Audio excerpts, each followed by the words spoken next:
नमस्कार दोस्तों, health healing and homeopathy के मेरे होम्योपैथी लर्निंग सीरीज़ के व्यूअर्स के लिए ये वीडियो है। तो अगर आप होम्योपैथी स्टूडेंट है, होम्योपैथी लर्नर है, होम्योपैथी प्रैक्टिशनर डॉक्टर है, आपके लिए बहुत ही काम का एक रिक्वेस्ट मेरे पास आया था आप ही लोगों में से, वह है मेंटल सिम्टम लेने के टाइम हम लोग क्या क्वेश्चंस करें। देखिए, जो क्लासिकल होम्योपैथी टीचिंग्स है उसमें मेंटल सिम्टम्स को लेके बहुत जगह पे बहुत व्याख्यान दिया गया है और आजकल तो मेंटल सिम्टम्स को लेके काम इंडिया में बहुत ज़्यादा होता है, जिसको शंकरन मेंटल मेथड्स बोला जाता है। Someone doctor of based Mumbai based, और जिनका बहुत सारा ग्रुप्स है मेंटल सिम्टम्स को लेके रेपर्टरी में, माइंड मेथड जिसका बोला जाता है। और ये लोग भी बहुत अच्छा क्लासिकल होम्योपैथी करते हैं, मैं इन लोगों का एगेंस्ट में नहीं हूँ।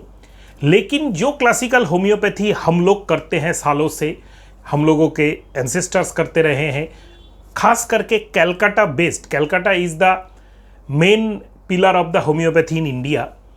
और कलकत्ता में जो क्लासिकल होम्योपैथी का टीचिंग हुआ था starting from origination of the homeopathy in India, homeopathy में origination of the homeopathy in India हुआ, जो डॉक्टर महेंद्रलाल सरकार, बाबू राजेंद्रलाल दत्ता, उसके बाद से जो classical homeopathy teachings doctor B K Sarkar, doctor Bholanath Chakravarty, doctor S P Dey, not me, doctor Suryapada Dey late, and उनका जो ये जो घराना है जो क्लासिकल होम्योपैथी केस्टिकिंग करता है और जिसका फॉर्मेट मैंने ऑलरेडी यूट्यूब में डाल दिया है कि how I crack my chronic case, how I crack my acute case, ये सब इसमें आप देखिएगा कि मेंटल सिम्टम्स को कैसे लिया जाता है उसका भी मैंने व्याख्यान किया है।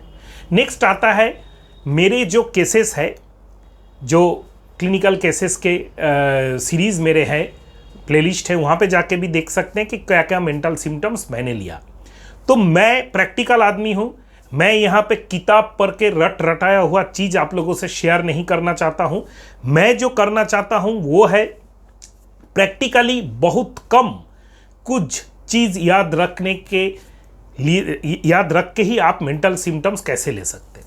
मैं 4 चीज़ जब बीएचएमएस स्टूडेंट था तब से लेके, जब हम लोग ऑर्गेनन क्लास वगैरह करते थे तब से लेके आज तक, मैं 4 चीज़, ओनली 4 थिंग मैं याद रखता हूँ: विल, इमोशन, इंटेलेक्ट, मेमोरी।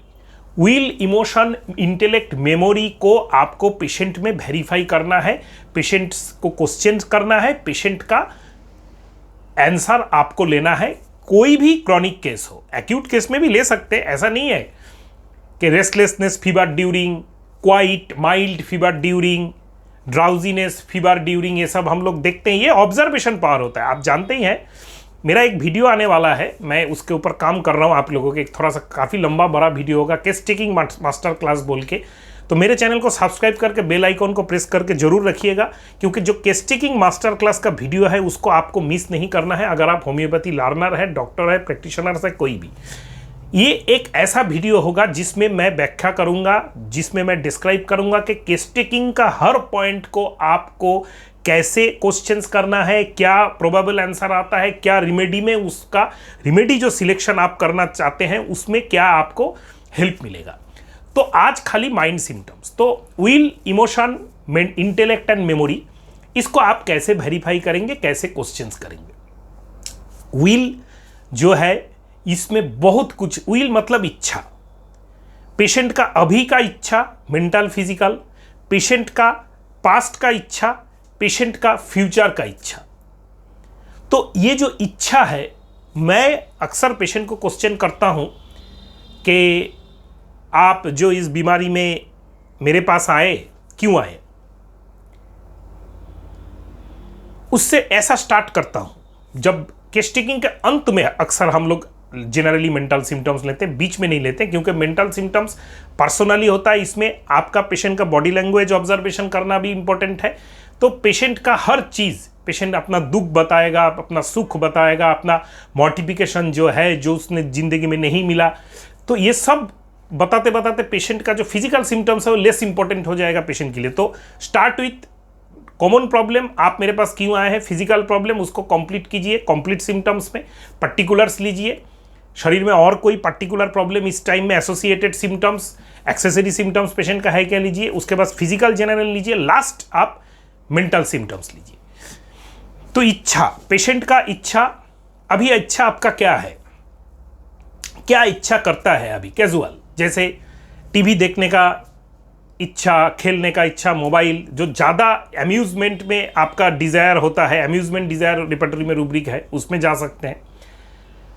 तो ये सब जो इच्छा है, ये आपका, आप जब छोटे से थे तब आपका कोई इच्छा लाइफ में सब कुछ पूर्ण हुआ? नहीं हुआ। क्यों नहीं हुआ? आप में ऐसा कुछ दुख है, कुछ मोटिफिकेशन है, कुछ ऐसा फीलिंग है कि मैंने बहुत सारा प्लान किया था लाइफ में, फैमिली के कारण या किसी के कारण आप कर नहीं सके, उसके लिए मोटिफिकेशन है, डिस्प्लेजर है।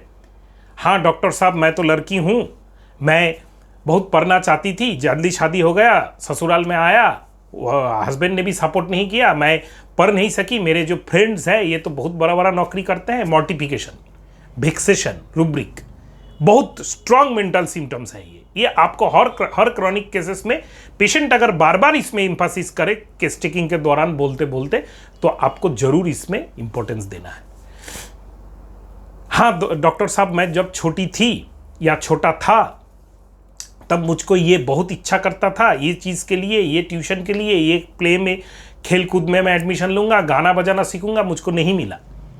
चाइल्डहुड वेक्सेशन, अगर आपका जो बीमारी पेशेंट आपके लिए आया है क्रॉनिक डिजीज, वो उससे टाइम से स्टार्ट होता है, तो childhood suppression of desire is very much important. Now आप नेक्स्ट चले जाइए, फ्यूचर में आपका क्या इच्छा है, क्या गोल है लाइफ का, 10 साल बाद आप क्या देखना चाहते हैं। यहाँ से अगर पेशेंट हाउस होल्ड हो या प्रोफेशनल हो, सब कुछ निकलना स्टार्ट हो जाएगा। नहीं, मैं तो अपने फैमिली में फैमिली के लिए बहुत ज़्यादा परेशान रहता हूँ, एंग्जाइटी फैमिली अबाउट, कोई भी देर से आए तो मैं उसको लिए बहुत जल्दी परेशान हो जाता हूँ। लड़का ट्यूशन से देरी से आ रहा है, लड़की ट्यूशन से देरी से आ रहा है, हस्बैंड ऑफिस से देरी से आ रहा है, फ़ोन नहीं लग रहा है तो मुझको पैल्पिटेशन होना, एंग्जाइटी फैमिली अबाउट।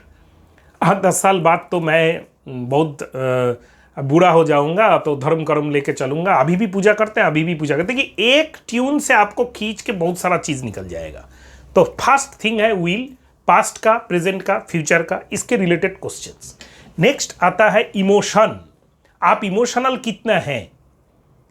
नहीं डॉक्टर साहब, मैं तो काफ़ी इमोशनल हूँ, तो पेशेंट का जो अटेंडेंट है उसको भी आपको पूछना है कि इमोशनल है, शांत स्वभाव के हैं, एंगर इजीली है, इरिटेबिलिटी है। तो ये एंगर इजीली, इरिटेबिलिटी में डिफरेंस आपको जानना है। गुस्सा जल्दी हो जाते हैं, गुस्सा अगर हो जाते हैं तो इनका रिएक्शन क्या होता है। गुस्सा तो मैं भी होता हूं, जो आप वीडियो देख रहे हैं आप भी होते हैं, मेरा रिएक्शन आपका रिएक्शन सेम नहीं होगा। तो गुस्सा हो गया, फिर चीज़ों को फेंकना स्टार्ट कर दिया, थ्रोस थिंग्स रूब्रिक है, आपका सिम्टम्स है। गुस्सा हो गया, कंसोलेशन मतलब समझाने से उसको आराम हो रहा है, कंसोलेशन एमिलोरेशन में ग्रुप ऑफ मेडिसिन अलग हो गया। कंसोलेशन एग्रावेशन, समझाने जाओ और ज़्यादा गुस्सा करती है, मेडिसिन आपका अलग हो गया। नेक्स्ट आता है जो ये जो इमोशन है, इसमें आपका सिंपैथेटिकनेस कितना है, आप दूसरे के दुख को कितना फील करते हैं। दूसरे के दुख को आप फील करते हैं, लेकिन हाँ फील तो सब कोई करता है, लेकिन मैं अपना सब कुछ दाव पे लगा के उसको हेल्प करना चला जाता हूँ, ये आपका बेनिवोलेंस हो गया, सिंपैथेटिक रूब्रिक है। नेक्स्ट आता है आप पैसा कितना खर्चा करते हैं, इसमें भी पैसा ज़्यादा खर्चा करने वाले ग्रुप है। एक्स्ट्रा वैकेंस अगर कन्फर्म हुआ वो हुआ, अगर पेशेंट में पैसा खर्चे करने का इच्छा उतना नहीं है, ये भी कम हो गया। हर चीज़ में पेशेंट बहुत नीट एंड क्लीन है, फास्टिडियसनेस है। ये जो जितने भी सिम्टम्स है इमोशंस में आपका आ जाएगा। आप कितने इमोशनल है, आप में वीपिंग टेंडेंसी है कि नहीं, गुस्सा आने पर या दुख लगने पर आपका रिएक्शन कैसा होता है, उस टाइम आप क्या करते हैं, समझाने जाओ तो कोई अच्छा समझ जाते या नहीं समझ जाते, कितना देर में गुस्सा ठंडा होता है, ये सब। नेक्स्ट विल, इमोशन, इंटेलेक्ट मतलब इंटेलेक्चुअलिटी। अगर आप इसको प्रिसाइसली जानना चाहते हैं तो वाइज डिसीजन लेने का पावर आप में कितना है। अगर नहीं है तो कॉन्फ्यूज्ड इन नेचर, अगर हाईली है तो आप स्मार्ट हैं। तो ऐसे क्वेश्चंस जब आप करना स्टार्ट करेंगे पेशेंट को केस टेकिंग के टाइम, बहुत ही इत्मीनान से, बहुत ही एक अलग सा इन्वायरमेंट क्रिएट करके, बहुत ही फ्रेंडली एटीट्यूड में, तो पेशेंट अपना मन का जो भी मेंटल सिम्टम्स है सब कुछ आपके सामने रख देगा। लास्ट मेमोरी में तो आप जानते ही हैं कि recent memory, present memory, past memory, कौन सा फॉरगेटफुलनेस है, ये आप वेरीफाई कर सकते हैं। लेकिन देखिए, ऐसा नहीं है कि कोई टेलर मेड नियम है कि कौन सा मेंटल सिम्टम्स आप कितना ज़्यादा एम्फासिस करें।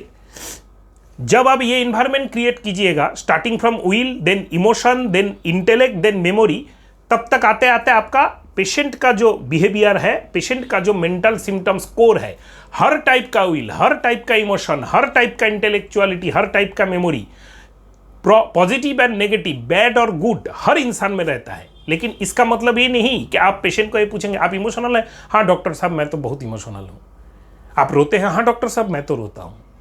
You have to observe the core mentality of the patient. हर पेशेंट आजकल के दिन में कोई ना कोई दान पुण्य, कोई ना कोई ऐसा डोनेशन वगैरह करता रहता है। इसका मतलब वो नहीं कि वो सिंपैथेटिक हो गया। हर कोई भी पेशेंट आपको नहीं बोलेगा कि मैं कंजूस हूं, माइजर, लाइकोपोडियम के जैसा। कोई भी पेशेंट आपको ये भी नहीं बोलेगा कि मैं डॉगमेटिक हूं, मैं घर में अपना ही बात चलाने का कोशिश करता हूं, दूसरा अगर मेरा बात काटने जाए तो मैं और भी ज्यादा गुस्सा हो जाता हूं, कॉन्ट्राडिक्शन, एग्रावेशन। ये पेशेंट खुद से आपको नहीं बोलेगा। जब आप विल, इमोशन, इंटेलेक्ट, मेमोरी, ये जो 4 स्टेप्स है इसमें घुसेंगे, इसके रिलेटेड क्वेश्चंस करेंगे, तो अपने आप पेशेंट्स में से बाहर आना स्टार्ट हो जाएगा। बहुत कुछ 2-4 ऐसे पेशेंट्स होते हैं जो हर कुछ छुपा के रखते हैं। उसमें भी रूब्रिक, पेशेंट का अगर एटीट्यूड, मेंटल, फिजिकल ऐसा रहे कि कोई भी ये सब चीज मैं डॉक्टर साहब से नहीं बोलूंगा, उसमें भी हम लोगों का रूब्रिक आ जाता है सीक्रेटिव, रिजर्व्ड। रिजर्व से बहुत ज्यादा छुपाने का कोशिश करने वाला सीक्रेटिव पेशेंट। जब भी आप मेंटल 1-2 क्वेश्चन करें, थोड़ा सा गुस्सा हो जाए, ये सब क्यों पूछ रहे हैं आप, हम लोग क्यों बताएं, हम तो आए हैं गैस्ट्रिक प्रॉब्लम के लिए, उसका इलाज कीजिए ना, क्या डॉक्टर साहब ये सब पूछ रहे हैं। हॉटी, उनमें इतना अहंकार है कि वो आपको आपसे फ्रेंडली नहीं हो सके अभी तक। तो जो केस टेकिंग है, case taking is a art. Case taking का एम्बियंस, बैठना, आपका बात करना, पेशेंट से कम्युनिकेट करना, कोई भी लैंग्वेज में आप कम्युनिकेट कर रहे हैं, वो फ्रेंडली होना, पेशेंट से थोड़ा 2-4 केस टेकिंग से हट करके, बीमारी के हट करके थोड़ा सा पर्सनल इंफॉर्मेशन उनका गैदर करना, क्या करते हैं आप, टीचर हूँ, कौन सा सब्जेक्ट पढ़ाते हैं, कहाँ पढ़ाते हैं, कैसे एंजॉय करते हैं लाइफ में, एक्स्ट्रा टाइम कैसे स्पेंड करते हैं, ये सब जो क्वेश्चंस, ये आपके ऊपर है। कोई भी डॉक्टर, कोई भी टेलर मेड बुक आपको ये आपको रटाया हुआ आप नहीं याद रख सकते। जितना आप ये सब कीजिएगा, उसके नेक्स्ट केस में आपका केस टेकिंग उतना अच्छा होगा। क्योंकि ultimatum, what is the ultimatum motto of case taking? We have to select a single constitutional antimiasmatic medicine. लेकिन इसके लिए आपको इतना सारा सिम्टम्स लेने का जरूरत नहीं है। आपका एक्सपीरियंस बोलेगा, आपका जो आई, क्लिनिकल आई है, ऑब्जर्वेशन पावर है, अनप्रिजुडिस्ड ऑब्जर्वर आप बनेंगे, उसमें से निकल के आएगा कि इस पेशेंट का वीपिंग टेंडेंसी पाल्सेटिला का तरह है, माइल्ड टेम्परमेंट है, टिमिड भी थोड़ा सा है, और ये पेशेंट कंसोलेशन एम्यूलरेशन है, तो पेशेंट को मैं पाल्सेटिला दे सकता हूँ। और जब भी मेंटल सिम्टम्स के ऊपर आप डिपेंड करके उसको रेपर्टराइजेशन कीजिएगा, कि उसके ऊपर डिपेंड करके आप मेडिसिन प्रिस्क्रिप्शन करने जाइएगा, खास करके क्रॉनिक और एक्यूट में भी mental symptoms should be verified more and more. कोई भी पेशेंट का कोई भी मेंटल सिम्टम्स आप लगा दीजिए, हर पेशेंट में हर मेंटल सिम्टम्स थोड़ा बहुत रहता ही है, but whether you the prescriber can take it as a prescribing symptom. हर सिम्टम्स प्रिस्क्राइबिंग नहीं होता है। गैस दुनिया में हर किसी का होता है, लेकिन चाइना का गैस, लाइकोपोडियम का गैस, फास्फोरस का गैस या आर्सेनिक का गैस अलग अलग होता है। और हर दुनिया में हर पेशेंट को दवाई भी नहीं चाहिए।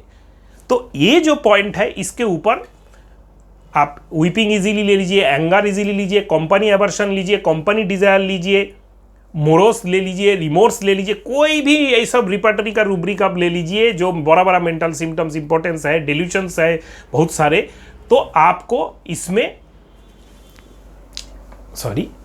वेरीफाइड करना है कि कौन सा सिम्टम्स आप इंपॉर्टेंस देना। अगर वीडियो को काम का लगे तो वीडियो का जो भी आपका क्वेश्चंस आपके दिमाग में आया है ये देखने के बाद जरूर आप डिस्क्रिप्शन वीडियो के कमेंट बॉक्स में कमेंट कीजिए कि मैं आंसर देने का कोशिश करता हूँ।